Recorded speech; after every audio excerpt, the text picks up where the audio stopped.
Here's just a quick video. A while back I showed a video of this Uniden Pro 810E that I got mint condition. Basically it was like brand new in the box. Other than at the time I didn't know that it had this guy here was clipped.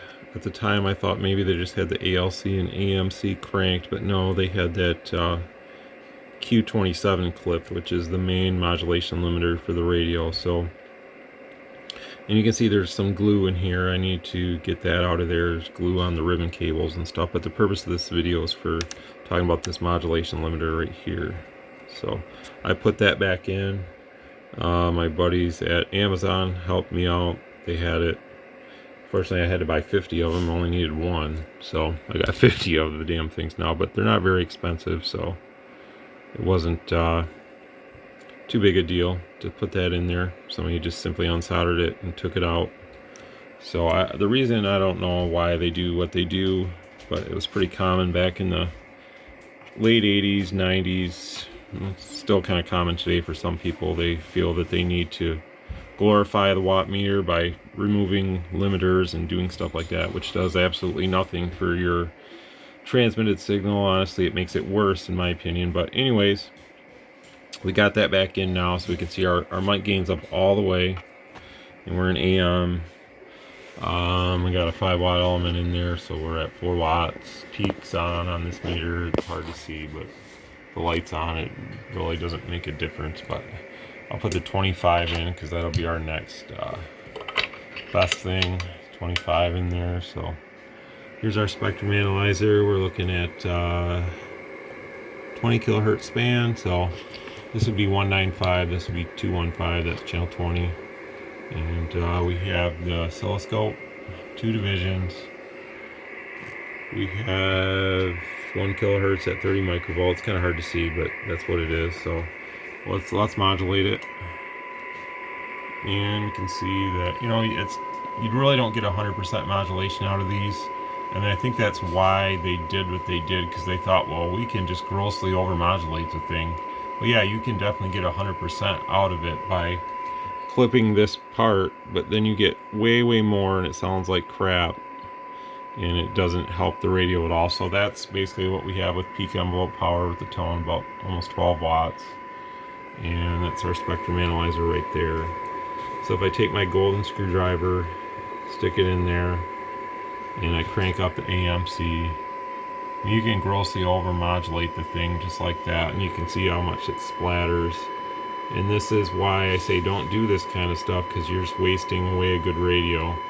That's the power increase. Wow, really worth doing. So you went up to like 16 watts, which is total garbage here, you can see. And here it's total garbage too, so and just simply adjust it down. Honestly, about there is good enough.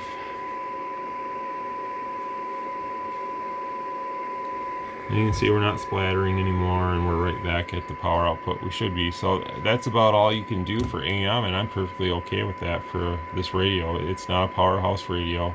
It's going to sound clean and clear, and it's going to be what it's going to be. So let's check out sideband really quick. That was the same situation. When you pull that Q27, you fully distort everything, and you had to run the mic gain on this thing basically down to like almost off for it to be clean. So you're not gaining anything. It's just a total waste of time. But let's turn this to my 2-tone. What do we got going on here? Whoop. Just 1 second. Get things set up right.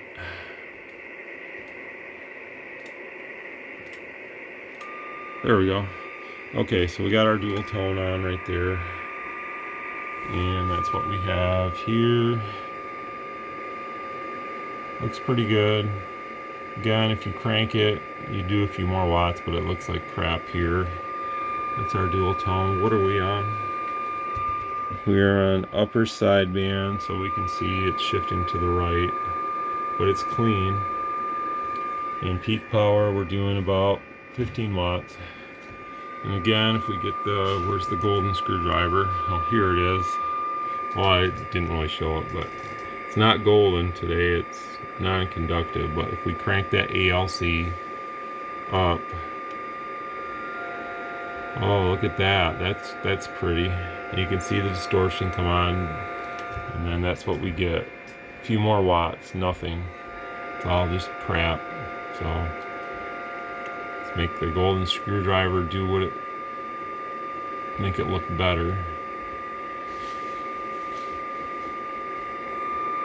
So this is just like a crude assessment of what you shouldn't do to a radio, and I fixed it. So that looks good to me, and that looks good to me, and yep, about 15 or so. So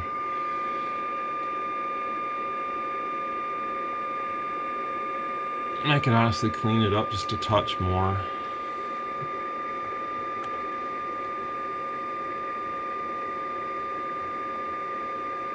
That's good.